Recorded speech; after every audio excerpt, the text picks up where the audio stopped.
Greetings, everyone, and welcome to Wake Up Wednesday. Hey, it's 2 in the afternoon as I'm recording this. You better be awake right now. And you better be awake for our epistle lesson for this coming Sunday. It's from the 3rd chapter of Colossians. I'm going to read it very quickly. So if you've been raised with Christ, seek the things that are above, where Christ is, seated at the right hand of God. Set your minds on things that are above and not on things that are on earth. For you have died, and your life is hidden with Christ in God. When Christ, who is your life, is revealed, then you also will be revealed with him in glory. You know, I'm sitting out here, and it's been a rather nice day so far with a few storms passing by here and there. And yep, right now we're getting a thunderstorm that's rolling through the area. So if you see me get up real fast, it's because I'm going to head into the house very quickly.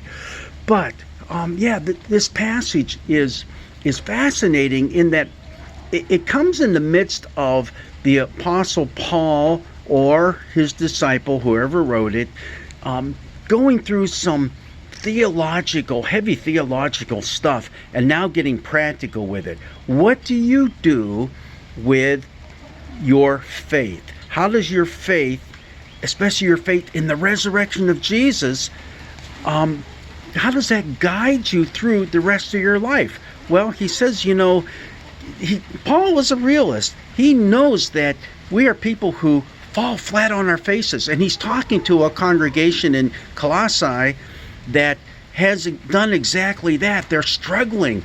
There's competing camps within the congregation that are vying for control. And Paul is saying, wait a minute. You need to look one place and one place alone. You look above. You look to Christ. If you've died with Christ and you've been raised with him, it's all baptismal imagery that Paul's using there. Then that's how you guide your life. You guide it by looking to the risen Savior, looking to Christ, who is seated at the right hand of God.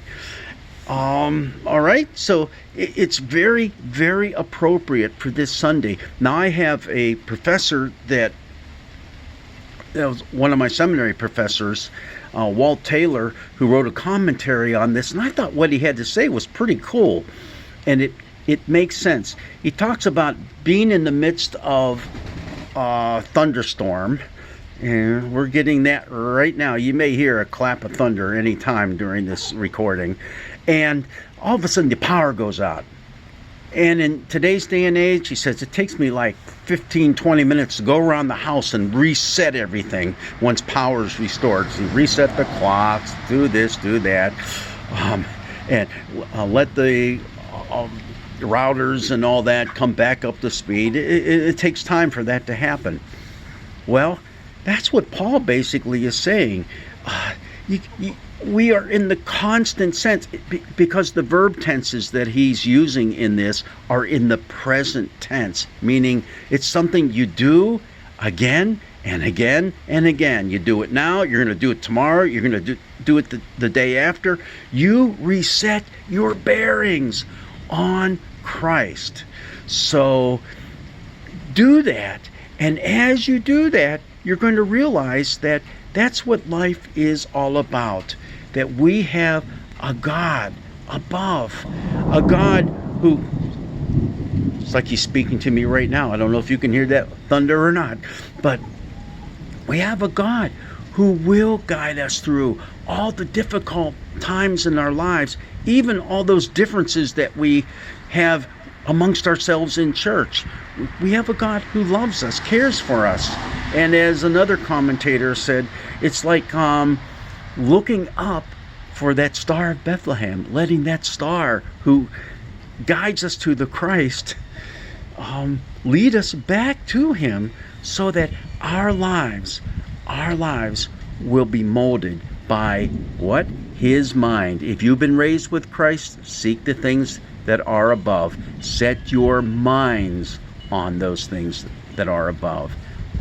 And that mind is the mind of Christ. Okay, God's blessings be with you. I'm going to head into the house before that lightning gets any closer. and have a wonderful, blessed day.